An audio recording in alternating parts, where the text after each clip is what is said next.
10 जन्म भी कम पड़ेंगे अगर आपको पूरा ज्योतिष सीखना है। आपका क्या पॉइंट ऑफ व्यू है? क्या ज्योतिष में हम अपनी डेस्टिनी को बदल सकते हैं? नहीं बदल सकते। अगर डेस्टिनी बदल सकते तो क्या श्री कृष्ण भगवान अर्जुन के पुत्र अभिमन्यु को बचा नहीं लेते?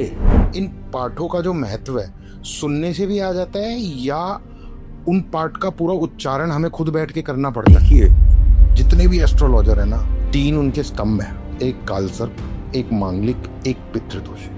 कि जिस घर में नित्य प्रतिदिन भजन कीर्तन होता है, घर में किसी तरह का कोई दोष नहीं रहता।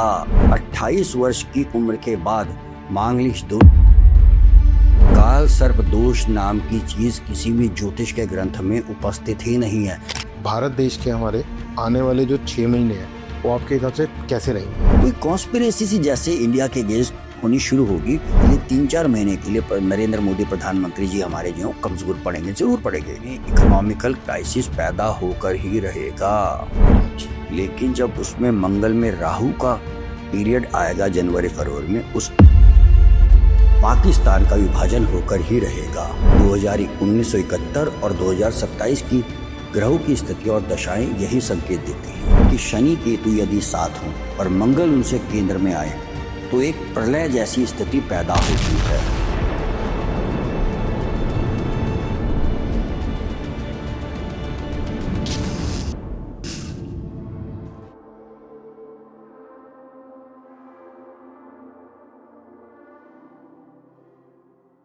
Anil sir, welcome. आपका बहुत बहुत बहुत स्वागत है स्पॉटलाइट में। कैसे हैं सर आप?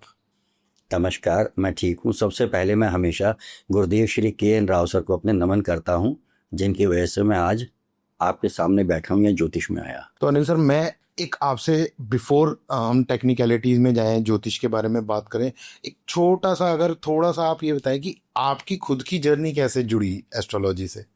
मैं 1995 में मैंने भारतीय विद्या भवन में ज्योतिष में एडमिशन लिया था और 1997 में मैंने ज्योतिष आचार्य कंप्लीट करने के बाद 1 साल हमने किसी और दूसरे टीचर्स के पास की थी, हमने रिसर्च की थी। उसके बाद से हम कंटिन्यूस 2010 तक गुरुदेव राव सर के पास ही हमने रिसर्च करते रहे थे। हम भारतीय विद्या भवन में रिसर्च किया। ठीक है। तो 2010 में गुरुदेव ने मुझे फैकल्टी में ले लिया था टीचिंग के लिए।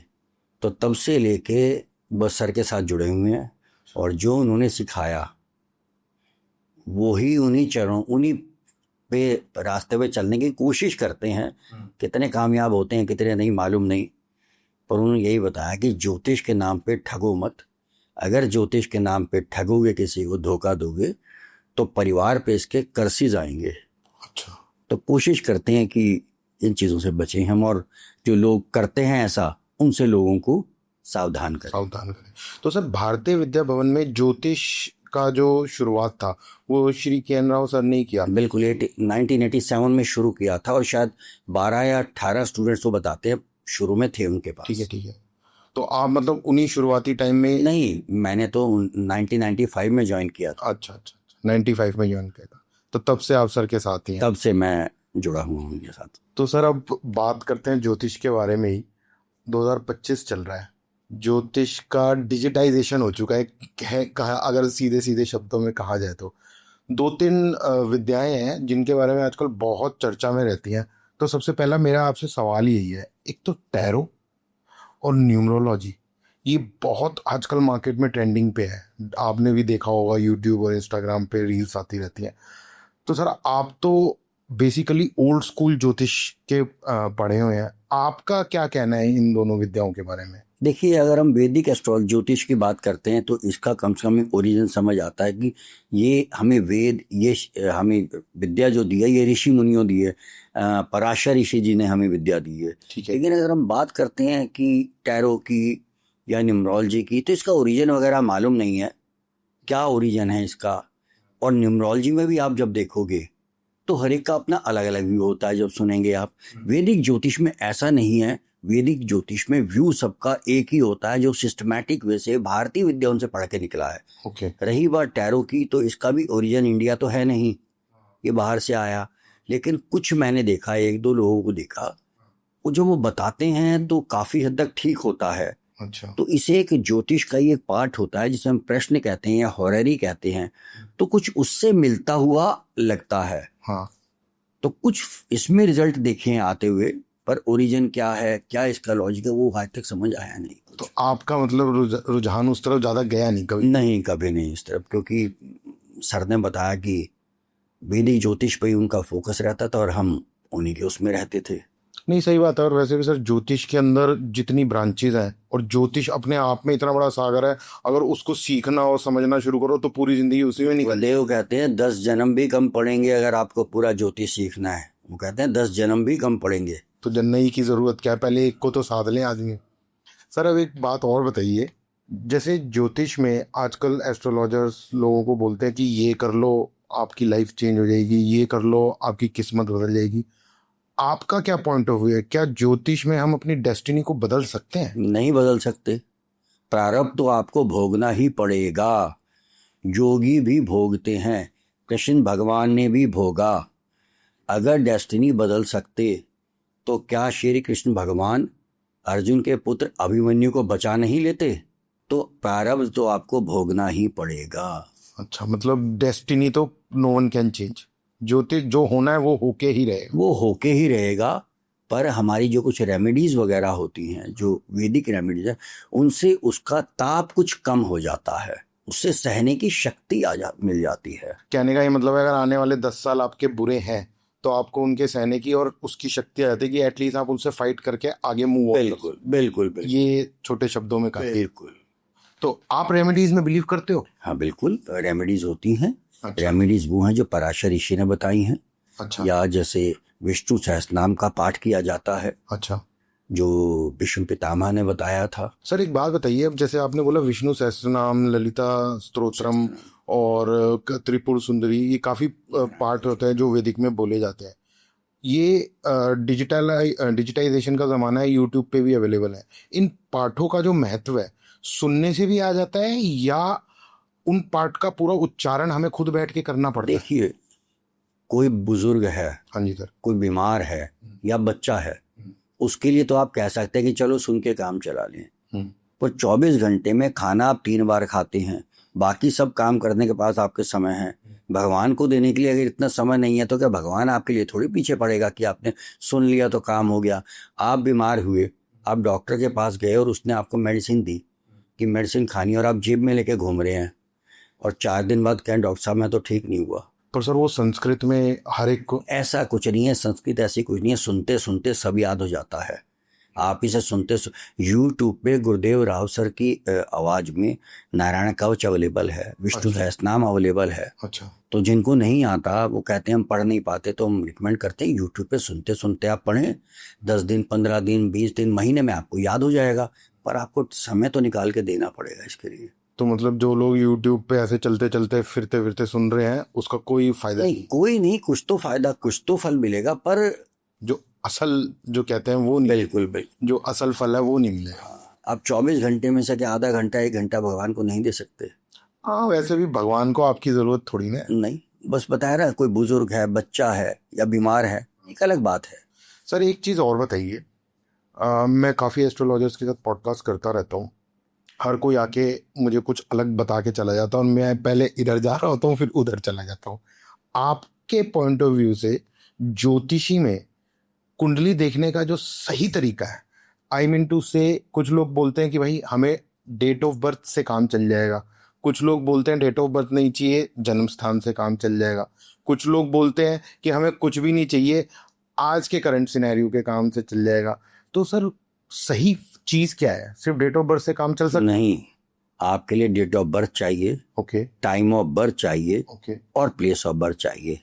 इन तीनों के उससे कॉम्बिनेशन से जन्म कुंडली बनाई जाती है, एस्ट्रोनॉमिकली साइडेरियल टाइम वगैरह निकाल के। अच्छा। उसके बाद जो कुंडली तैयार होती है उसके बेसिस पर प्रेडिक्शंस की जाती हैं। सिर्फ डेट ऑफ बर्थ से नहीं बन सकती।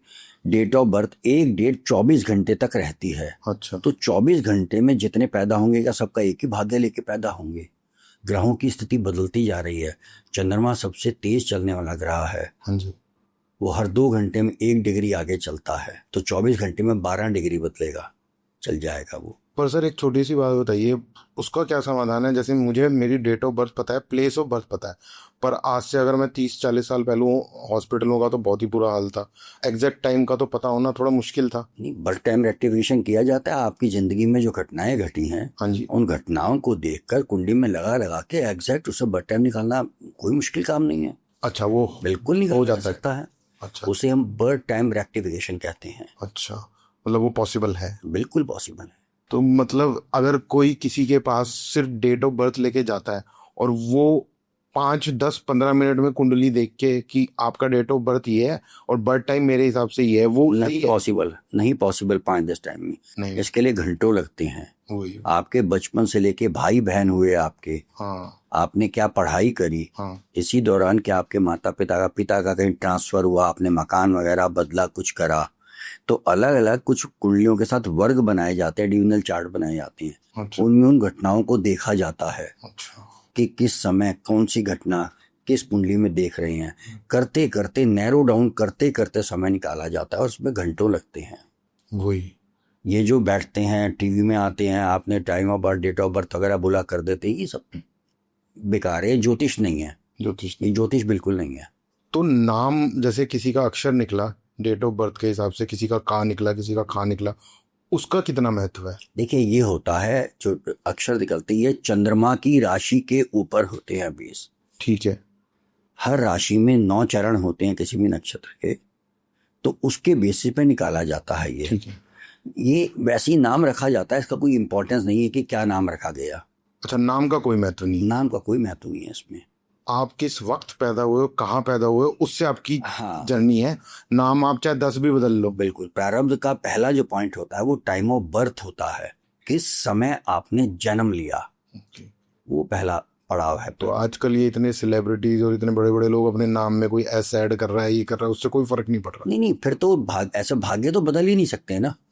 लेकिन कुछ बड़ी सेलिब्रिटी, कुछ लोग ऐसे होते हैं जो बड़े सेलिब्रिटीज के कांटेक्ट में आए, उनका समय अच्छा था, कुछ भी था, और उनका उस समय वो हो गया, वो अपने सोशल सर्कल में उन्हें इंट्रोड्यूस कर देते हैं एंड दे बिकम फेमस। अच्छा, तो मतलब आपके शब्दों में नाम से कुछ फर्क नहीं पड़ता? नाम से मेरे शब्दों में तो नहीं पड़ता है। मतलब आप जो बता रहे हो वो तो अजीब सा ही सुनने में लग रहा है, क्योंकि इतने लोग। देखिए, ऐसा है ना, जन्म कुंडली जब आपके पास है हाँ और उसमें लिखा है, दशा देख के आपने बताया ऐसा होगा, हाँ। अब उसमें एस जोड़ दो, ए जोड़ दो। सर एक चीज और बताओ फिर, ज्योतिष के अंदर जितने भी एस्ट्रोलॉजर है ना, 3 उनके स्तंभ है, एक कालसर्प, एक मांगलिक, एक पितृदोष। लाखों रुपए की पूजाएं हैं और हर एक की कुंडली में तो है ही है। 2 भाई हैं, 10 भाई हैं, 10 की कुंडली में पितृदोष है। जबकि मान लीजिए अगर किसी मैंने एक फैमिली है, उस फैमिली में 4 भाई हैं, 4 में से 2 का बिजनेस थोड़ा कम चल रहा है और 2 बहुत ग्रो कर रहे हैं, तो उन दोनों को क्या बाप सेम है? तो दोनों। पितृदोष होता क्या है पहले तो? पितृदोष जो आजकल एस्ट्रोलॉजी के जमाने में जो एस्ट्रोलॉजर्स हमें बताते हैं, वो ये बताते हैं कि आपने अपने पितरों का वो नहीं किया, क्या बोलते हैं, पूरी तरीके से तर्पण नहीं किया। जिनके माता पिता जिंदा हैं उनके, वो तो फिर दादाओं पे चले जाते हैं। नहीं तो दादाओं का तो उनके पुत्र को करने का अधिकार था। वो कह रहे हैं कि आपके किसी परदादा के दादा का पितृ वो नहीं हुआ तर्पण, तो पूरे आपके खानदान पे चलता आ रहा है। ऐसा नहीं होता। अच्छा कुंडली में यदि 5वां घर होता है पूर्व जन्म का, अच्छा। वहां सूर्य राहु केतु अक्ष में आ जाए, तो ये एक पितृदोष को इंगित करता है। एक बार को ये इंगित मतलब इंडिकेट करता है। ओके, अच्छा, कि पितृदोष है। ठीक है। तो हमारे यहाँ तो परंपरा है, हिंदुस्तान में परंपरा है, जब श्राद्ध वगैरह आते हैं ब्राह्मण को बुला के उसे भोजन कराएं, 5 वस्त्र वगैरह दान करें, तो और माफी मांग लेते हैं उनसे। ये भी पितृदोष शांति का एक वो होता है। गया जी में जाके हो सकता है अगर किसी की कुंडली में ये दिखाई देता है। पर जैसे मान लीजिए मैंने तो अपने पिताजी का तर्पण कर दिया, मेरे पिताजी ने उनके पिताजी का तर्पण नहीं किया, तो वो ट्रांसफर होता है? नहीं होता ट्रांसफर, ऐसा नहीं होता। ये तो सिर्फ एक डराने की बात होती है, बहुत ज्यादा बात है। उज्जैन में इसकी पूजा होती है। अच्छा, दोष की होती है पूजा। अच्छा, वो कराते हैं ब्राह्मण।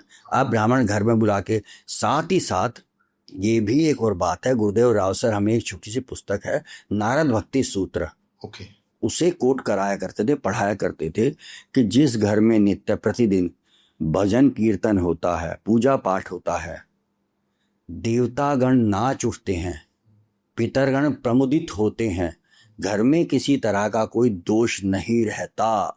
ये नारद भक्ति सूत्र में लिखा है। तो मतलब अगर डेली इसका पाठ किया जाए तो किसी टाइप का कोई दोष रहने का डेली अगर घर में भजन कीर्तन वगैरह होता है तो वे बताते हैं नारद भक्ति, एज पर नारद भक्ति सूत्र, किसी तरह का कोई दोष नहीं होता। लेकिन फिर भी अगर वहम आता है लोगों को तो आप श्राद्ध के दिन आते हैं, अमावस्या को ब्राह्मण को 5 वस्त्र दे के उसे भोजन वगैरह दे करके उसे आराम से हटाया जा सकता है अगर आता है तो। पितृदोष यही है कि भाई पूर्व जन्म में कुछ वो ऐसा है। और मांगलिक दोष, देखिए मांगलिक दोष क्या है बेसिकली, ये पुराना एक जब थे कि 12-12, 15-15 वर्ष की उम्र में शादियां कर दी जाती थी। कुंडली के कुछ घर हैं जैसे लगन में मंगल हो, चौथे में मंगल हो, 7वें में मंगल हो, अष्टम में मंगल हो, 12वें भाव में मंगल हो, तो मांगलिक दोष माना जाता है। साउथ इंडिया में सेकंड घर को हाउस में भी माना जाता है। अच्छा। पर साथ ही साथ कुछ राशियां ऐसी बताई गई हैं, अगर इन घरों में इन राशियों में मंगल बैठा है तो मांगलिक दोष नहीं होता। अच्छा। उसके बाद 28 वर्ष की उम्र के बाद मांगलिक दोष समाप्त हो जाता है, तो ये मांगलिक दोष नहीं रहता। तो मांगलिक दोष जैसे लड़का लड़की मांगलिक हैं, कई बार मैंने देखा है होते हुए और सुनते हुए भी कि पेड़ के से शादी करवा दी, ये सब क्या है? ये किसी शास्त्रों में नहीं लिखा हुआ। अच्छा। ये किसी शास्त्रों में नहीं है, ये वैसे ही परंपराएं बनाई हैं। और दूसरी बात, मांगलिक दोष होना ही एक अपने आप में किसी विवाह के टूटने का या किसी और चीज का कारण नहीं होता। और बहुत सी चीजें होती हैं, आने वाला समय कैसा है, लड़के लड़की का आने वाला समय कैसा है, दशाएं कैसी हैं, क्या कोई राजयोग कारक धन योग कारक दशा आ रही है या नहीं आ रही, अच्छा। उम्र कैसी है, आगे आयु कैसी है, कोई बीमारी का समय तो नहीं आ रहा। अगर ये सब चीजें बहुत अच्छी हैं, आगे आने वाला समय अच्छा है, राजयोग कारक ग्रहों की दशाएं हैं, धन योग मौजूद हैं, बीमारी नहीं है, आयु लंबी है, तो मांगलिक दोष क्या करेगा? ये बात भी सही है।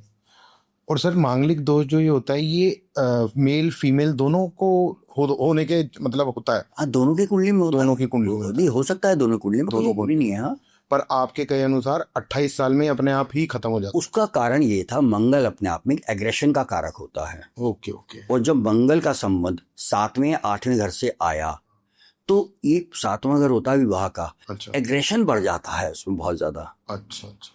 तो पहले होता था 12-12, 14-14 साल में की उम्र में विवाह हुआ, समझ नहीं होती थी बच्चों को, लड़ते थे, कुछ करते थे, ये वो एक जो मारा पीट। अब धीरे धीरे विवाह ही 30-30, 32-32, 35-35 साल में होता है। लड़के लड़की फुली मैच्योर हो गए होते हैं, सब कुछ समझ आ गई होती है, अपना अच्छा बुरा सब समझते हैं वो। सही कह रहे हो आप, बिल्कुल सही कह रहे हो। इस करके मांगलिक दोष सिर्फ मांगलिक दोष एक कारण नहीं है, ये तो बहुत छोटा सा एक वो है। और काल सर्प दोष, देखिए काल सर्प योग का किसी भी गुरुदेव राव सर बार बार खंडन करते रहे हैं, कई बार टीवी प्रोग्राम्स में उन्होंने खंडन किया। काल सर्प दोष नाम की चीज किसी भी ज्योतिष के ग्रंथ में उपस्थित ही नहीं है ही नहीं। ये पंडितों का फैलाया हुआ है वो है ज्योतिषियों का एक ब्रह्मजाल है कि पूजा ये बताकर काल सर्प के दोष के नाम पर कैसे पैसे ठगी करी जाए। लगभग शायद 2006 की बात है, गुरुदेव राव सर के साथ हम गए थे, तिरुमाला गए थे, तो वापसी में कालाहस्ती एक जगह आती है वहां से रास्ते में। ओके। तो वहाँ राहु केतु की पूजा होती है। ठीक है। तो सर ने कहा चलो यहाँ पे चलते हैं, मंदिर के दर्शन करते हैं। तो हम 5-6 लोग थे वहाँ बैठे पूजा करने के लिए। तो एक पंडित थे, उनका नाम था दिनेश। तो उन्होंने कहा चलिए बैठिए, अब मैं काल सर्प दोष की पूजा करूंगा। राव सर खड़े हो गए एकदम से, रुको तुम क्या करने वाले हो यहाँ? तो जी मैं काल सर्प योग की पूजा करूंगा। सर ने कहा काल सर्प, ये काल सर्प दोष कहाँ से तुमने सीखा, कहाँ लिखाया काल सर्प दोष? तो अचानक वो गौर से राव सर को देखने लगा, कहने लगा बाबूजी मैंने आपको कहीं देखा है। तो गुरुदेव ने कहा मैं तो पहली बार आया हूँ यहाँ पे, मुझे कहाँ देखा?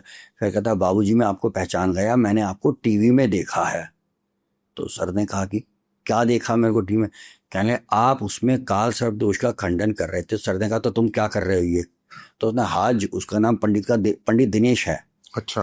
कालाहस्ती मंदिर में जो है वहाँ। उसने कहा बाबूजी मैं क्या करूं, नॉर्थ इंडिया वगैरह से ब्राह्मण लोगों को भेजते हैं यहाँ पे, या ज्योतिषी भेजते हैं कि काल सर्प दोष की पूजा करो, हमें फोन करते हैं कि इसकी पूजा करके कमीशन हमें भी देना है।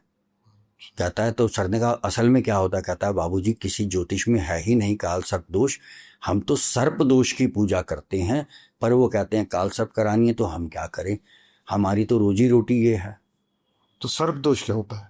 सर्प दोष होता है 5वें घर में यदि राहु केतु एक्सिस वगैरह में आ जाता है तो एक सर्प दोष माना जाता है, पर इसके अपने बहुत सारे पॉजिटिव रिजल्ट भी होते हैं। तो मुझे ऐसा लगता है सर कि सर्प दोष ना सुनने में थोड़ा अच्छा सा नहीं लगता था, तो इन्होंने काल ऐड कर दिया कि भाई काल सर्प दोष। नहीं, वो अपने अपने बस ये कुछ जैसे साढ़े साती के नाम पर डराया जाता है, हाँ हाँ हाँ। नॉर्थ इंडिया में साढ़े साती के नाम पर डराया जाता है, साउथ से काल सर्प दोष आया, ऐसे ही साउथ में राहु कालम वगैरह बहुत मशहूर है, राहु कालम में कोई शुभ काम नहीं करना, तो ये भी एक अपने आप में एक मकर जाल है। अच्छा, तो मतलब कुछ नहीं है ये? ऐसा कुछ भी नहीं है, कुछ भी नहीं। अगर राहु काल की बात, अगर आपको मंडे को कहीं पे इंटरव्यू वगैरह हो गया, आपका सिलेक्शन हो गया या किसी भी दिन, और आपको 10वें ज्वाइनिंग देनी है, लेकिन एज पर साउथ इंडियन उस समय काल वो राहु कालम चल रहा है, तो आप क्या करेंगे? क्या जॉब छोड़ देंगे उसके लिए? ये बात भी है। क्या छोड़ देंगे? ऐसा पॉसिबल है? आपको अगर कहा है कि 10 से 10:15 में आपको ज्वाइनिंग देनी है, लेकिन एक आदमी बैठ के आपको अरे 10 से 11 तो राहु काला में आप तो नहीं कर सकते, तो उसके लिए नौकरी तो नहीं छोड़ते ना। आप अपनी डे टू डे लाइफ के अंदर ज्योतिष को करते हैं रेगुलर लाइफ? नहीं करते। आप जैसे आपने कुछ करना है या आपने कुछ बड़ा फैसला लेना है, तब ज्योतिष अपनी कुंडली देखते हो आप, या ऑलमोस्ट हर महीने या हर 6 महीने में देखते हो? कभी नहीं देखते, कभी नहीं देखते? कुंडली देखते ही नहीं है। धीरे धीरे जब आप ज्योतिष करनी शुरू करते हैं और आपको लंबा समय बीत जाता है, ज्योतिष कहीं ना कहीं आपको ईश्वर से जोड़ने का एक रास्ता है, जो आपको एक अध्यात्म की तरफ जोड़ता है। जब मैंने शुरू किया था ज्योतिष, तब मैं पूजा पाठ वगैरह कुछ नहीं करता था, लेकिन गुरुदेव के साथ जुड़ के हमने स्तोत्र पाठ वगैरह करना सीखा, सब कुछ करना, नित्य वो करते हैं, पूजा पाठ करते हैं। कभी वैसे ही कोई बात हुई या कुछ हुआ, कभी लैपटॉप पे बैठे हैं, कंप्यूटर अपना कुछ कर रहे हैं, हाँ। तो बाई चांस कुछ ध्यान आ जाता है, अच्छा ये समय चल रहा है, हो सकता है शायद आने वाले समय में कुछ परेशानी वगैरह हो जाए या कुछ है, तो इतना होता है। और रही बात फैसला वगैरह लेने के, जीवन में कोई फैसला लेना है, कुछ करना है, तो बहुत अच्छा उपाय इसका गुरुदेव राव सर बताते हैं। क्या? ओम नमः शिवाय का जप करते हुए आप उस काम को करना शुरू कर दें। कहीं इंटरव्यू वगैरह में जा रहे हैं, किसी ने कहा समय अच्छा नहीं है, बेल पत्र हाथ में ले ओम नमः शिवाय का जाप करते हुए चले जाएं। बेल पत्र? बेल पत्र, ठीक है। श्रीमद् भगवद गीता का 18वें अध्याय का सबसे आखिरी श्लोक है, यत्र योगेश्वरा कृष्णा यत्र पार्थो धनुर्धरा तत्र शिव जिया भूति ध्रुवा नीतिर्मतिर्ममा। इस मंत्र का जाप करते हुए चले जाएं, कोई जरूरत नहीं है आपको और कुछ इसमें वो देखने की। किसी भी मुसीबत में हो, कैसी भी सिचुएशन में हो, इन चीजों का जाप, इनका जाप करते रहो आप, कोई बात नहीं। घर में नए नए गृह प्रवेश करना है, मुहूर्त नहीं मिल रहा, विवाह घर में कोई हो रहा है, घर में बैठ के विष्णु सहस्त्रनाम का पाठ वगैरह करें, सभी दोषों को नाश करता ही है, सभी मुहूर्त को सुपरसीड करता ही है। बड़ा अच्छा है विष्णु सहस्त्रनाम। एक्चुअली मैंने इसलिए पूछा क्योंकि मैं अभी 6 महीने से मैंने विष्णु सहस्त्रनाम का पाठ शुरू किया है। गुरुदेव राव सर का उस पर यूट्यूब पे अवेलेबल है। हाँ, आपने अभी बताया। पहली प्रॉम्प्टर पे दिखा भी आ रहा होता है, उनकी आवाज में है और यूनिक है। सुनते सुनते पढ़ते रहो, आपको 10 दिन 15 दिन महीने 1 डेढ़ में याद हो जाता है वो। फिर तो आप कभी भी उसको चांट कर लो। बल्कि अभी 29 मार्च को जब शनि मीन राशि में आया तो गुरुदेव ने बताया था कि समय थोड़ा अच्छा नहीं है अब आगे आने वाला, तो 1 साल तक के लिए उन्होंने शाम को 7 बजे विष्णु सहस्त्रनाम का पाठ कराना कलेक्टिव शुरू कराया ऑनलाइन। अच्छा। तो 100-125 लोग उसमें ज्वाइन करते हैं। गुरुजी का तो खैर मैं बहुत, मतलब एक्चुअली मैं बहुत तगड़ा फॉलोअर हूँ, मैं उनको बहुत टाइम से देख रहा हूँ। बिफोर डूइंग द पॉडकास्ट, मतलब एस्ट्रोलॉजी में लोगों से मिलने से पहले मैं सुनता रहता था उनकी चीज। जो हम उनके कुछ खास क्या कहूँगा, बस हम तो चरणों की धूल दें उनके, पर जो हम मन में उन्हें मानते हैं, हम तो ये मानते हैं वो कहीं ना कहीं किसी ऋषि मुनि के रिकार्नेशन है। हो सकता है, बिल्कुल हो सकता है, बिल्कुल पॉसिबल। क्योंकि हमने बहुत चमत्कार देखे हैं उन्हें उनके साथ नहीं करते हुए, नहीं वो चमत्कार नहीं करते, पर हमने देखे हैं होते हुए उनकी, जब वो उपस्थित होते थे तो कैसी कैसी चीज़ें जो इम्पॉसिबल थी वो हो जाती थी पॉसिबल। सर एक चीज़ और बताइए, कुंडली में जैसे नॉट कुंडली, कुछ लोग ना वक्त से पहले चले जाते हैं। जैसे मान लीजिए कोई 7 साल का यंग बच्चा चला गया, कोई 25 साल का यंग लड़का चला गया, कोई एक बंदा बिल्कुल एकदम हष्ट पुष्ट है अचानक से चला गया, अकाल मृत्यु बोलते हैं शायद उसको। जो हमारी कुंडली होती है, जब हम पैदा होते हैं तो हमारी कुंडली में क्या ऐसा कुछ इंडिकेशन दिखाई देते हैं? देखिए, आयु को हम 3 भाग में बांटते हैं, अच्छा, अल्प आयु, मध्य आयु और पूर्ण आयु। ठीक है। तो इसे आयु की गणना का भी एक तरीका होता है। ये बताते हैं राव सर ही कहते हैं, देखो बार बार उनका ही नाम आता है हमारे पास, तो क्योंकि उनके सिवा कुछ नहीं है हमारे पास, कि 12 वर्ष से पहले बच्चे की कुंडली देखने नहीं चाहिए जब तक कि कोई बहुत इमरजेंसी ना हो। अच्छा, तो कुछ कुंडली में योग होते हैं, संबाला रिष्ट वगैरह भी कहते हैं, उसकी आयु की गणना की जाती है कि इसकी अल्प आयु है, मध्य आयु है, पूर्ण आयु है। तो अकाल मृत्यु नाम का कोई ये शब्द होता नहीं है, क्योंकि जो मृत्यु हुई वो तो डेस्टिनी थी उसकी, वो उतने ही समय के लिए भगवान ने उसे भेजा था। अच्छा, तो ऐसा नहीं है कि, लेकिन ये होता है कि परिवार को लगता है कि इतनी जल्दी क्यों चला गया, तो उसे अकाल मृत्यु कह देते, शब्द दे दिया गया। शब्द दे दिया गया। पर सर जैसे आपने बताया 12 साल तक बच्चे की कुंडली नहीं दिखानी चाहिए, आजकल तो लोग पैदा होते ही दिखाने लग जाते हैं। नहीं दिखाने, देखिए दिखाने लगते हैं और देखने वाला भी को पैसे मिल रहे होते हैं, वो देखता है। अच्छा, ये बात भी है। देखिए 12 साल तक बच्चा अपने, अब 4-4 साल के स्पैन में अपने माता के, अपने पिता के कर्मों को भोगता है। 12 साल के बाद वो जीवन में आता है, अपनी इंडिविजुअल उसकी आइडेंटिटी होती तो मतलब पहला जो 12 साल होता है वो अपने माता पिता अपनी के। 4 साल अपने, 4 साल माता के, 4 साल पिता के होते हैं उसके, एक तरह से। सर एक छोटी सी चीज का और आंसर दीजिए, बच्चों की बात हुई है, कुछ बच्चे पैदा होते हैं और उनको बचपन से ही कोई ना कोई इश्यूज होते हैं, ऑटिज्म वगैरह होता है या कुछ हाँ होता है। हाँ, हाँ। तो इसका मतलब ये वो अपना प्रारब्ध।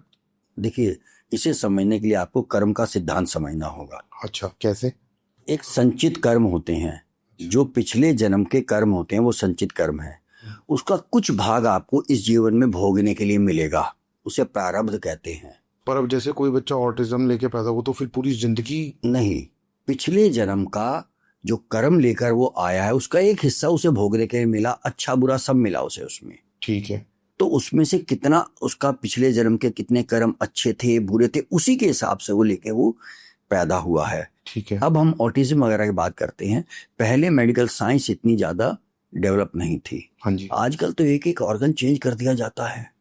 हाँ ये बात भी साइंस है। ने इतना तरक्की की है, तरक्की की। लेकिन कहीं ये सब पूर्व जन्म के वो होते हैं जो कि हम कुंडली के द्वारा बहुत अच्छे से, एक अच्छा ज्योतिषी जिसका एक अपना अच्छा कैरेक्टर वगैरह है, सब कुछ है, मोरल कंडक्ट बहुत अच्छा है, बहुत आसानी से देख पाते हैं कि बच्चा जन्मजात बीमार पैदा हुआ, ग्रहों की स्थिति देखकर, चंद्रमा की स्थिति देखकर। जैसे मैंने बताया था कि पहला प्रारब्ध का उसका एक वो जो इनिशियल होता है, जन्म समय होता है, ऐसे ही दूसरा चंद्र होता है। अच्छा, तो सर एक बात बताइए, अगर इतना प्रारब्ध लेके ही पैदा होता तो फिर फ्री विल नाम की तो बिल्कुल होती है। जो प्रारब्ध है उसका एक पार्ट हुआ होता है जो मोटिवेशन, या हम क्रियमान कर्म कहते हैं, जो आपको कुछ कर्म करने की स्वतंत्रता होती है। अच्छा, वो अच्छे करेंगे या बुरे करेंगे, ओके, ये आपके ऊपर होता है।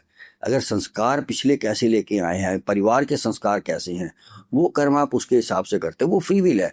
एक बच्चे को कहा गया एमबीए करनी है, हाँ जी, हाँ जी, हाँ जी, एमबीए में फाइनेंस करेगा, एचआर में जाएगा, कहाँ जाएगा? अब फाइनेंस के कॉम्बिनेशन, इंटरनेशनल बिजनेस के कॉम्बिनेशन लगभग एक जैसे होते हैं। ये फ्री विल है कि वो उसमें कौन सी देखता है।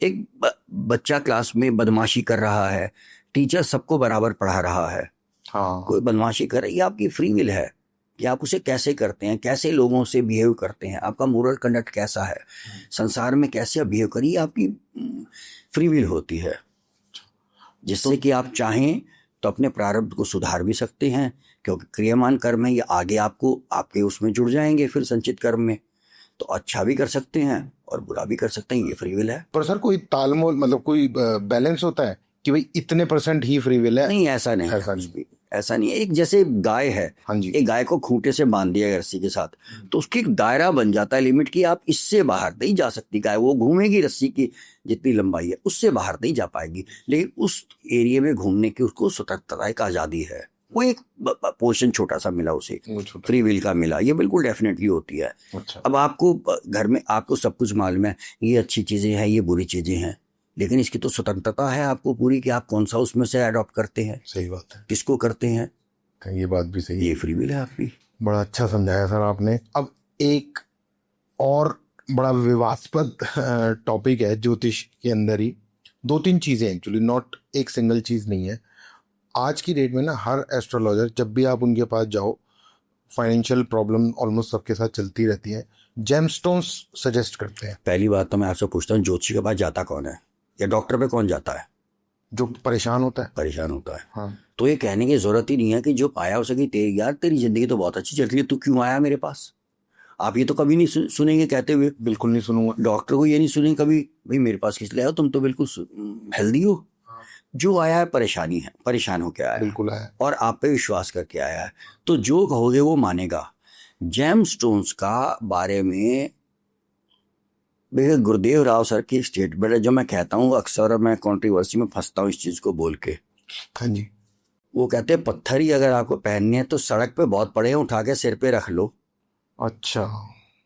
जेम स्टोन्स का कहीं कुछ शायद मेडिकल एस्ट्रोलॉजी में तो है, इस्तेमाल यूज होता है, पर अदरवाइज ये जेम स्टोन्स आपकी आगे नहीं बदल सकते। तो जब आपको वैदिक मंत्र दिए हैं, नवग्रह स्तुति बताई गई है, अगर आपको ये कहा गया कि आपका बृहस्पति खराब है, तो 3 लाख 4 लाख 5 लाख का पुखराज पहनी, क्यों नहीं आप उसके लिए बृहस्पति का वैदिक मंत्र कर लेते बैठ के। तो हर ग्रह का वैदिक मंत्र है ही, नवग्रह स्तुति दी हुई है। नवग्रह स्तुति दी हुई है। बिल्कुल, नवग्रह स्तुति का 3 बार जाप कर ले आप बैठ के, 5 मिनट लगते हैं करने में। ये क्वेश्चन तो ना सर मेरे दिमाग में भी कई बार आता है, वो पुखराज पहनने को बोलते हैं लोग।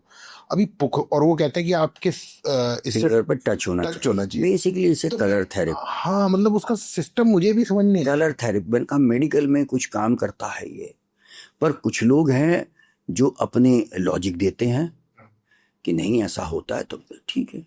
मुझे एक ने बड़ा अच्छा लॉजिक दिया था, तो मुझे लगा ठीक ही बोल रहा हूँ।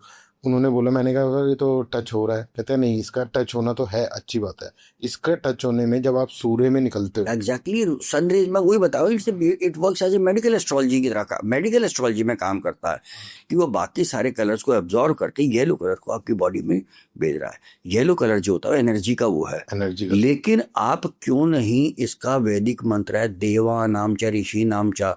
अच्छा। इसका बृहस्पति का जैसे वैदिक मंत्र है देवा नाम च ऋषि नाम च गुरुम कांचन सन्निभम बुद्धि भूतम त्रिलोकेशम तम नमामि बृहस्पतिम।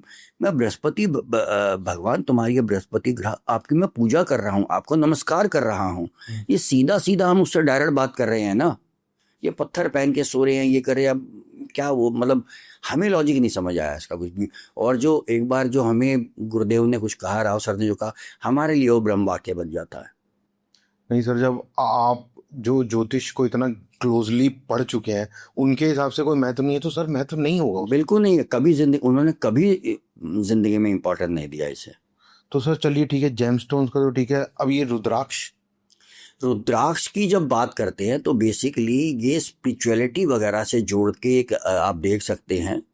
अभी यहाँ पे लक्ष्मीबाई नगर में रहा करते थे केटी शुभाकरण जी। अच्छा। उन्होंने बहुत रिसर्चेस की इस पे, रुद्राक्ष पे करी थी, और वो भी बताया करते थे ये मेडिकल एस्ट्रोलॉजी में बहुत अच्छा काम करता है रुद्राक्ष। मेडिकल एस्ट्रोलॉजी में जब डिसीज वगैरह बीमारियां किसी को होती है तो उसमें बहुत अच्छे रिजल्ट देता है ये। बाकी ग्रहों का इससे कोई संबंध नहीं है। ग्रहों, अब मैं देखिए मैं कह रहा हूँ, मैं आपको ग्रहों का रुद्राक्ष से कोई संबंध नहीं है। अच्छा। ये रुद्र के अक्षु हैं। हाँ। शिव भगवान के वो हैं। हाँ। तो ग्रहों से इसका कोई संबंध नहीं है। तो मेडिकल एस्ट्रोलॉजी में बीमारी वगैरह पानी में डाल के रख के पानी पीते हैं, अलग अलग उसका क्या बताया जाता है, क्योंकि हमने कभी बहुत ज्यादा पढ़ा नहीं। हाँ। पर इतना जरूर है कि ज्योतिष में ग्रहों से इसका कोई संबंध नहीं है, रुद्राक्ष का किसी तरह का कोई संबंध नहीं है। पर थोड़ा सा, क्योंकि शिव भगवान के पास आपको देने के लिए क्या है, एक तो सिर्फ शिव भगवान को ये वो है कि वो किसी को क्षमा कर सकते हैं। करेक्ट। और शिव भगवान के पास देने के लिए है क्या, भभूता देने के लिए, वो संसार से दूर डिटैचमेंट वगैरह देते हैं सारा, ये सब देने के लिए उनके पास है। तो कहीं ना कहीं आपकी भक्ति वगैरह बढ़ाने में शायद ये एक काम करता है। भक्ति में को बढ़ाने के लिए रुद्राक्ष काम करता है, बाकी ग्रहों से कोई संबंध नहीं इसका। लोग तो ग्रहों के साथ जोड़ रखा है। अब जोड़ रखा है तो क्लासिक्स में कहीं किसी ज्योतिष के ग्रंथों में तो इसका कहीं कुछ कर दिए, जो भी हमने पढ़ा आज तक। सूर्य को जल देना, देखिए सूर्य को अर्घ देने का ये होता है कि सूर्य को अर्घ देते हुए आप सूर्य भगवान को नमन कर रहे हैं। जिनका सूर्य कमजोर होता है या कुछ होता है तो उन्हें बताया जाता है आदित्य हृदय स्तोत्र का पाठ करें, सूर्याष्टकम करें, सूर्य मंडलाष्टकम करें, वो सूर्य को अर्घ देना होता है, इसे कहते हैं हम। हाँ। तो 3 बार सूर्य भगवान का मंत्र करते हुए, 3 बार। हाँ, इसे कहते हैं अशुभ प्रभाव सूर्य के जो होते हैं कुछ कम होते हैं। अच्छा, तो मतलब कहने का ये है कि इससे हाँ, एक सिंबॉलिक है ये। सिंबॉलिक है, इससे असर पड़ता है। हाँ, बिल्कुल अच्छा। बिल्कुल होता है इसका, सूर्य भगवान को अर्घ देने से। ऐसे ही जिनका चंद्रमा कमजोर होता है, चंद्रमा एफ्लिक्टेड होता है, तो शिव भगवान पर, शिवलिंग पर जल चढ़ाना ओम नमः शिवाय का जाप करते हुए, अच्छा अच्छा। क्योंकि चंद्रमा जो है ये शिव भगवान की जटाओं में अर्धचंद्र के रूप में है, जहाँ से गंगा निकली थी। कुछ लोग सर ये भी बोलते हैं ज्योतिष के अनुसार ही कि अगर किसी का शनि, किसी को मजबूत करना है तो पीपल के पेड़। मजबूत नहीं कर सकते, ये एक रेमेडी है, मजबूत नहीं कर सकते। अच्छा। उसके अशुभ प्रभावों को कुछ कम कर सकते हैं। कम। शनि का मंत्र करें, शनि के पीपल में शाम को, शनिवार को वो पानी नहीं, पानी नहीं देते। अच्छा। सरसों के तेल का दीपक जलाएं। शनि देव को शनिवार को सरसों का तेल, उसमें कुछ काले तिल वगैरह डाल के शनि का मंत्र बोलते हुए चढ़ाएं। हाँ। ये रेमेडी हैं, ये ज्योतिषीय वो होती हैं। सर एक और छोटे से प्रश्न का मेरे को आंसर दीजिए, मेरे को पर्सनली पूछना है आपसे। वेज नॉन वेज का हमारे उसमें है कहीं जिक्र? देखिए, भोजन है ये तो, और तामसिक और सात्विक भोजन को 3 तरह से हम बांटते हैं, सात्विक, राजसिक और तामसिक। सात्विक भोजन होता है संत महात्माओं के लिए होता है, राजसिक होता है जो हम लोग घरों में खाते हैं, तामसिक वो होता है जिसमें दुर्गंध आती है। एक नागरीदास बाबा हुए हैं वृंदावन में, गुरुदेव उनके पास अक्सर जाया करते थे, और गुरुदेव, हमने तो देखा नहीं उन्हें, तो गुरुदेव रावसर ही बताया करते थे कि नागरीदास बाबा इस भोजन, बड़े सरल शब्दों में समझाते थे, जिसमें ना कोई गंध है ना दुर्गंध है, कुछ भी नहीं है, सादा भोजन, वो सात्विक भोजन है। ठीक है। जैसे आपने दाल वगैरह ली, उबाली, उसमें नमक वगैरह डाला, खा लिया।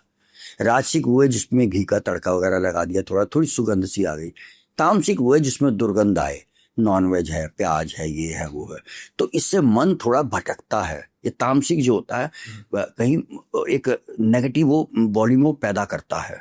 अच्छा। तो जब आप एक स्पिरिचुअलिज्म में जाते हैं, अध्यात्म में जाते हैं, तो शायद कहीं विघन डालता है। लेकिन अगर हम बात करें, हम केरल चले जाएं, आप बंगाल वगैरह चले जाएं, तो उनका तो भोजन ही ये है। हाँ। लेकिन बड़े बड़े ऋषि मुनि वगैरह वहाँ संत जो हुए वो खाया करते थे। क्योंकि आजकल तो क्या होता है, जैसे कुंडली दिखाई तो कई ज्योतिषी बोल देते हैं कि सबसे पहले तो नॉनवेज खाना छोड़ दो। नहीं, वो थोड़ा ये देखे क्या होता है, ये अपने आप से अंदर से आनी चाहिए कि मुझे नहीं करना। हाँ। जबरदस्ती करने से कुछ नहीं होता, कि मन तो वहीं अटका हुआ है। हाँ। मानसिक तौर पे वहाँ, शारीरिक तौर पर छोड़ दिया। हाँ। तो इससे कोई ग्रोथ नहीं होती हमारी मेंटली। दूसरा, आप जिनका भोजन ही है वो क्या करेंगे? क्या करेंगे कि अब हिमाचल में इतने ऊपर पहाड़ों पे ठंड पड़ती है, वहाँ वेजिटेशन है नहीं, तो वो बेचारे कैसे क्या करेंगे? अब वो भगवान का नाम लेना छोड़ देंगे, नॉनवेज खाते हैं। गुरुदेव के गुरुजी थे, मूर्खानंद जी थे जो, हाँ। तो वो बंगाली परिवार से थे। अच्छा। उनके पूरे परिवार में तामसिक भोजन खाया जाता था, मांस मच्छी खाई जाती थी। लेकिन बचपन से उन्होंने, ये गुरुदेव के ज्योतिष गुरु थे। अच्छा। मूर्खानंद जी। अच्छा। तो लेकिन बचपन से उन्होंने कभी खाया नहीं था, और उनके लिए अलग से भोजन बनता था। तो ये कहा करते थे उनके परिवार में कि ये बच्चा दूसरे अलग लोग से आया है। तो कुछ ऐसे भी होते हैं। हाँ, सही बात है। मैं बताता हूँ, मैं नॉनवेज खाया करता था। अच्छा। पहली बार जब भारतीय विद्या भवन गया था, तो जाने के बाद 1 आध हफ्ता हो गया होगा, सामने से गुरुदेव आते हुए, मैं पहचानता नहीं था राव सर को, सामने से वो आ रहे थे, मैं खड़ा था, बाकी साइड में हो गए, रास्ता देंगे, मैं खड़ा देखता रहा। मैंने कहा ये आदमी कौन है? और उनकी आवाज़, आज भी वो 93 ईयर्स ओल्ड है, लेकिन आवाज़ इतनी कड़क है आवाज़, जो हम 2000 में उनकी आवाज़ सुनते हैं। उन्होंने कहा छोटी, अरे भाई रास्ता दोगे या नहीं? हाँ। तो एकदम से मुझे देख के लगा कौन है आदमी, और मैं साइड में हो गया। मैंने पूछा इसे, मैंने कहा कौन है? क्या? लेकिन नहीं जानते, ये राव सर है। मैं घर गया तो घर में नॉनवेज मंगाया हुआ था बच्चों ने, मैंने एक टुकड़ा खाते, मैंने कहा कैसा है ये, पता नहीं, मैं नहीं खाता, मुझे अच्छा नहीं लग रहा। अच्छा। 2-3 दिन बाद फिर मेरे बेटे ने मंगाया, मैंने कहा यार मना किया था, मैं नहीं खाऊंगा, फिर सक दिया। तो मेरी वाइफ ने कहा कि आपने तो उस दिन मना किया था, अच्छा नहीं। मैंने कहा नहीं मैं नहीं खाऊंगा। उस दिन से मैंने, आज जिस दिन इन्हें पहली बार देखा था भारतीय विद्या भवन में, उस दिन से आज 30 साल हो गए, अपने आप ही जो उसी टाइम छूट गया। कमाल है, उनको ऑरा ऐसा था कि बिल्कुल बिल्कुल। 2019 तक वो भारतीय विद्या भवन आया करते, तो भारतीय विद्या भवन इतना ऊर्जा से भरा हुआ रहता था, सब में हमें इतना वो होता था। लेकिन वो जब से बैंगलोर गए, बीमार हुए, कोविड के बाद वो बैंगलोर शिफ्ट हो गए, तो एक कमी महसूस ऐसी होती है, लगता है कि जैसे भारतीय विद्या भवन में एक वो अधूरा अधूरा आत्मा आत्मा चल। तो अभी अगर जैसे सर क्लासेस वगैरह लेते हैं तो ऑनलाइन क्लास लेता हूँ, क्लास लेता हूँ, और आज भी वही भारतीय विद्या भवन का नाम अब पिछले साल Bhavans K N. Rao institute of astrology कर दिया गया था, अच्छा। उन्हीं के नाम पे है। तो सर वहाँ भारतीय विद्या भवन में आप एस्ट्रोलॉजी में एग्जैक्टली क्या पढ़ाते हैं? जो भी सब्जेक्ट पढ़ाने के लिए मिल जाए, अच्छा एस्ट्रोनॉमी पढ़ा लेता हूँ, जेमिनी पढ़ाता हूँ, अच्छा लॉन्जिविटी है, जो भी सब्जेक्ट पढ़ाने के लिए दिया जाता है वो सब्जेक्ट में अच्छा। पढ़ाते हैं वहाँ पे। ज्योतिष से आप इतने सालों से जुड़े हुए हैं, आप आए हैं, आपसे एक दो प्रिडिक्शन के बारे में ना बात करूं तो लोग मुझे कहेंगे कि ये तुमने क्या किया, क्या बोलते हैं उसे, गुनाह कर दिया बहुत बड़ा। तो सर पहले इंडिया की बात करते हैं, एक इंडिया के बारे में पूछता हूँ कि भारत देश के हमारे आने वाले जो 6 महीने हैं वो आपके हिसाब से कैसे रहेंगे? देखिए, भारत देश की कुंडली का लगन जो है हमारा वृष लगन है, टॉरस लगन है, और ग्रहों की स्थितियां इस समय भी फेवरेबल नहीं है। हमारे चौथे और 10वें घर के एक्सिस में राहु केतु हैं, अच्छा ट्रांजिट कर रहे हैं। अच्छा 11वें घर में शनि गोचर कर रहा है। अभी मंगल हमारी कुंडली, इसके भारत देश की कुंडली में 5वें घर में गोचर कर रहा है, चौथे घर में गोचर कर रहा है लियो साइन में। ये सरकार के लिए थोड़ा सा कमजोर होने का सा संकेत दे रहा है कि जैसे थोड़ा सा विपक्ष थोड़ा हावी वगैरह हो जाएगा। अच्छा लेकिन सितंबर के बाद मंगल आ जाएगा कन्या राशि में, अच्छा शनि होगा मीन राशि में, अच्छा ये एक दूसरे को देखेंगे, समसप्तक हो जाएंगे। ओके और सितंबर अक्टूबर से इंडिया की मंगल की दशा शुरू होगी। अच्छा और इंडिया की कुंडली में मंगल 7th लॉर्ड है। अच्छा और ये राव सर हमें जब पढ़ाया करते हैं तो हमेशा बताते हैं, जब भी किसी देश की 7वें घर की दशा आती है तो एक युद्ध जैसी या युद्ध जैसी एक स्थिति पैदा होती है। तो दोबारा स्थिति पैदा हो सकती नहीं, ये चल रहा है ना, अभी ऑपरेशन सिंदूर खत्म नहीं हुआ है अभी। अच्छा तो जब मंगल की दशा शुरू होगी तब समय थोड़ा सा बहुत ज्यादा विपरीत आने का पूरा वो है। 7वें घर में बैठ, 5वें घर में मंगल आ जाएगा, मंगल अष्टम को देखेगा, अच्छा शनि 11वें भाव के अष्टम को देखेगा। तो जैसे कोई 8वां घर कॉन्स्पिरेसी का भी होता है, ओके कोई कॉन्स्पिरेसी से जैसे इंडिया के अगेंस्ट होनी शुरू होगी, और कुछ समय के लिए 3-4 महीने के लिए नरेंद्र मोदी प्रधानमंत्री जी हमारे जो कमजोर पड़ेंगे, जरूर पड़ेंगे। और क्योंकि मंगल भारतवर्ष की कुंडली में दूसरे घर में बैठा है तो इकोनॉमिकल क्राइसिस के बहुत ज़्यादा चांसेस हैं कि इंडिया में इकोनॉमिकल क्राइसिस पैदा होकर ही रहेगा। अच्छा क्योंकि अष्टम को देखते हैं, दूसरे घर में मंगल बैठा है, दूसरा घर हमारी भारतवर्ष की कुंडली फाइनेंस को दिखाता है। अच्छा लेकिन जब उसमें मंगल में राहु का पीरियड आएगा जनवरी फरवरी में, उसके बाद प्रधानमंत्री नरेंद्र मोदी जी भी और भारत दोबारा से बाउंस बैक करेंगे। अच्छा लेकिन ये 4-5 महीने का समय जो है, ये आगे सितंबर अक्टूबर से लेकर जनवरी फरवरी तक, ये हमारे देश के लिए बहुत खराब है। तो सर अभी जैसे पाकिस्तान के साथ तो ऑलमोस्ट हो ही गई थी वॉर, तो आपका कहने का मतलब नहीं होती, ये वार नहीं है, बेसिकली ये वार नहीं है, अच्छा ये छुटपुट चलता रहेगा। वार का समय भी नहीं आया, वो ग्रहों की स्थितियां अभी बनी नहीं है कि वॉर हो। अब जैसे ये पाकिस्तान और बलूचिस्तान का जो मैटर चल रहा है, इसकी भी आपने देखी कुंडली? मैं बताता हूँ आपको। जब हम बात करते हैं बलूचिस्तान और इसकी बात करते हैं पाकिस्तान की, देखिए 1971 की अगर हम बात करते हैं तो शनि पाकिस्तान का मेष लगन है। अच्छा पाकिस्तान की कुंडली का लगन मेष है। अच्छा और उसके 1971 में शनि चौथे घर में ट्रांजिट कर रहा था। अच्छा जुपिटर 8th हाउस में वृश्चिक राशि में था, जो चौथे घर को देख रहा था। चौथा घर राहु केतु एक्सिस में था और उसकी दशा थी 1971 में, शायद शनि में शुक्र की दशा थी। अच्छा तो उसके विभाजन हुआ। करेक्ट। अब 2027 अक्टूबर में फिर कुछ ऐसी ही स्थिति बन रही है। 2025 अक्टूबर। 27 में, अच्छा 27 में। 27 अक्टूबर में अच्छा। तब शनि दूसरे घर में बैठ के फोर्थ लॉर्ड चंद्रमा को देखेगा। 71 में चौथे घर में था। अच्छा। 2027 अक्टूबर में लगन में बैठ के चौथे घर के मालिक को देखेगा। अच्छा। जुपिटर चौथे घर में आ जाएगा। अच्छा। राहु केतु भी यहीं होंगे। तो फिर से वही स्थिति बन रही है तो अलग जो होते 71 में। तो कहीं ऐसा एक लगता है, और दशा भी शनि में, शुक्र में केतु की होगी। शुक्र चौथे घर में बैठा है, केतु चौथे में। तो तब ऐसा लगता है जैसे पाकिस्तान का विभाजन होकर ही रहेगा। 1971 और 2027 की ग्रहों की स्थिति और दशाएं यही संकेत देती हैं। टुकड़े होंगे पाकिस्तान के, पाकिस्तान अलग, बार बलूचिस्तान अलग हो जाएगा। अब बलूचिस्तान होता है या और भी टुकड़े होते हैं, खंडित हो जाएगा पाकिस्तान, ये पक्का है। अच्छा सर, अब एक चीज़ और बताइए, अगर आपने अभी थोड़ा सा इसके ऊपर भी स्टडी किया तो जो ये ईरान और इजराइल की जो ये वॉर चल रही है, ये कहीं वर्ल्ड वॉर में तो कन्वर्ट नहीं हो जाएगी? नहीं, ये अभी वर्ल्ड वॉर का समय नहीं आया है। तो अच्छा, उसका भी समय देखा है आपने? हाँ, देखा है, उसका भी समय देखा। अगर हम बात करते हैं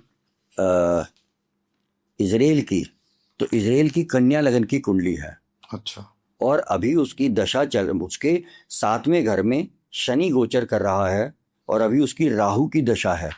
राहु उसका 6ठे घर में है और केतु 11वें घर में है। जन्म कुंडली में राहु अष्टम में है, तो ये वार में इन्वॉल्व हो गया, इन्वॉल्व हो जाए।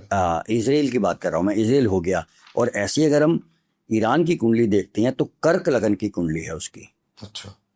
और षष्ठेश 6 लॉर्ड जुपिटर बहुत स्ट्रांग होकर, मजबूत होकर, एग्जॉल्टेड, उच्च का होकर लगन में बैठा है, और जुपिटर की ही दशा चल रही है। अच्छा। 6ठा फाइटर होता है, युद्ध फाइटर होता है 6ठे घर का स्वामी। तो ईरान को हल्के में लेना इजराइल के लिए बहुत मुश्किल पड़ेगा। ईरान जल्दी से हार मानने वाला नहीं है, इसकी बहुत अच्छे ग्रह की दशा है। तो ईरान लगता नहीं है कि कहीं से भी कोई उसे दबा पाएगा इस समय। ईरान पूरी टक्कर देगा, जो कि लगता था शायद ऐसे ही इसे चुटकियों में समाप्त कर देगा। जो यूक्रेन और रशिया आपने बताया, जैसे यूक्रेन रशिया की बात कर रहे हैं, ऐसे ही ईरान पूरी टक्कर देगा, क्योंकि उसकी उच्च के बृहस्पति की दशा चल रही है।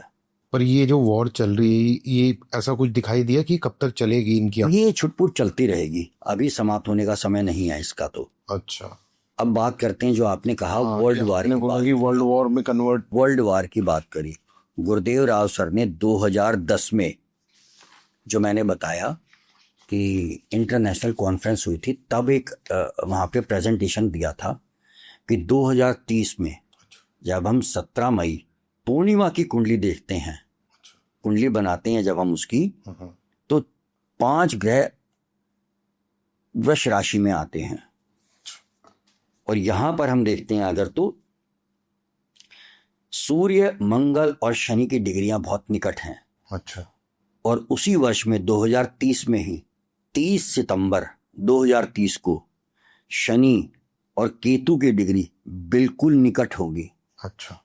शनि और केतु 14 डिग्री 51 मिनट का होगा, दोनों इकट्ठे होंगे वृष राशि में, और मंगल इनसे केंद्र में होगा। अच्छा। तो उन्होंने एक रिसर्च की थी गुरुदेव राव सर ने कि शनि केतु यदि साथ हों और मंगल उनसे केंद्र में आए तो एक प्रलय जैसी स्थिति पैदा होती है, और उसे कोई रोक नहीं सकेगा, टाल नहीं सकेगा। तो ये कहने वाला ये एक तरह से विश्व युद्ध की एक शुरुआत यहां से मानी जा सकती है, उससे पहले विश्व युद्ध नहीं होता।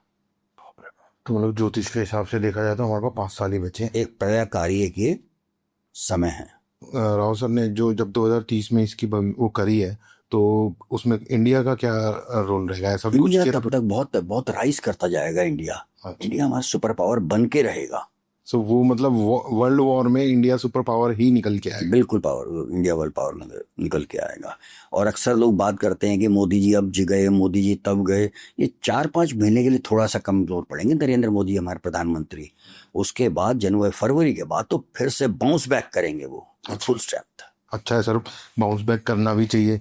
कोई मतलब एटलीस्ट इतने सालों में एक नेता तो है जो पूरे मतलब पूरे विश्व में भारत का परचम लहरा रहे हैं। चाहे बाकी जो भी इंटरनल पॉलिटिक्स है वो तो चलती रहती है, ये आए कोई आए, वो तो लाइफ का एक पार्ट है। पर खैर सर, एनीवे, आप शो में आए और अपना कीमती टाइम निकाला, उसके लिए मैं थैंक यू कहता हूँ आपको, बहुत बहुत बहुत धन्यवाद करता हूँ। पर ख़त्म करने से पहले शो, अगर आप दो शब्द व्यूअर्स को कुछ कहना चाहें, ज्योतिष में जो आजकल डराया जा रहा है, ये हो रहा है वो हो रहा है, जिसके बारे में हमने बात करी है, पर एंडिंग करने के पर्पज से अगर आप दो शब्द बोलना चाहें तो आप प्लीज़ बोलिए। देखिए, जो आपको अपने प्रारब्ध के हिसाब से अच्छा समय और बुरा समय तो भोगना ही पड़ेगा। ठीक है।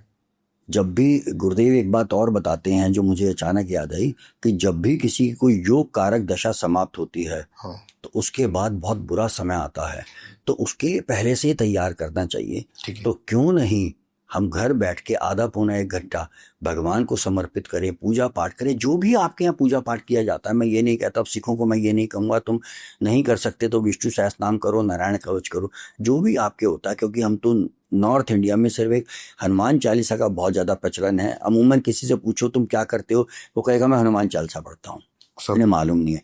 लेकिन गुरुदेव राव सर के माध्यम से नॉर्थ इंडिया में भी इतना प्रचार हो गया है कि आजकल लगभग मतलब हर 10वें 15वें घर में विष्णु सहस्त्रनाम का नाम सुनने को मिलता है।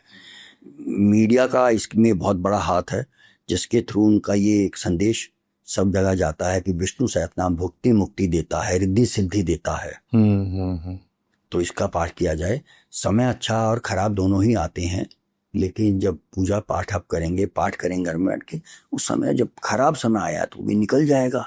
ज्योतिषियों के जाल में बहुत ज़्यादा ना फंसे, जब तक कि बहुत ज़्यादा आपके सामने कोई बड़ी विपरीत समस्या ना आए। क्योंकि हमारे यहाँ जो पढ़ाया जाता है, 1 साल ज्योतिष अलंकार कराया जाता है, 1 साल उसके बाद ज्योतिष आचार्य पढ़ाया जाता है। एक बड़े सिस्टमैटिक वे में एक सिलेबस बनाया था जो उन्होंने गुरुदेव राव सर ने बनाया, उसके हिसाब से पढ़ाया जाता है। बाकी विश्व में कहीं कोई ऐसा इंस्टीट्यूट नहीं है जहाँ पे किसी इसे सिलेबस बना के पढ़ाया जाता हो कि स्टेप बाय स्टेप ऐसे करना है। पर हर जगह आदमी यहाँ से भी कुछ ऐसे निकलते हैं। फिर उसके बाद रिसर्च कराई जाती है, जो पढ़ाया गया उसे प्रैक्टिकली कैसे अप्लाई करना है, ये कर करके। लेकिन मैंने बताया कि हर जगह हर तरह के लोग निकलते हैं। सही बात है सर, सही। तो कुछ कह नहीं सकते। तो कोशिश करें कि मीडिया में क्या दिखाया जा रहा है ज्योतिष के नाम पर, उस पर ध्यान ना देके थोड़ा सा ये देखें ज्योतिष का अपना कैसा वो है, उसके बाद ही संपर्क करने की कोशिश करें उनसे।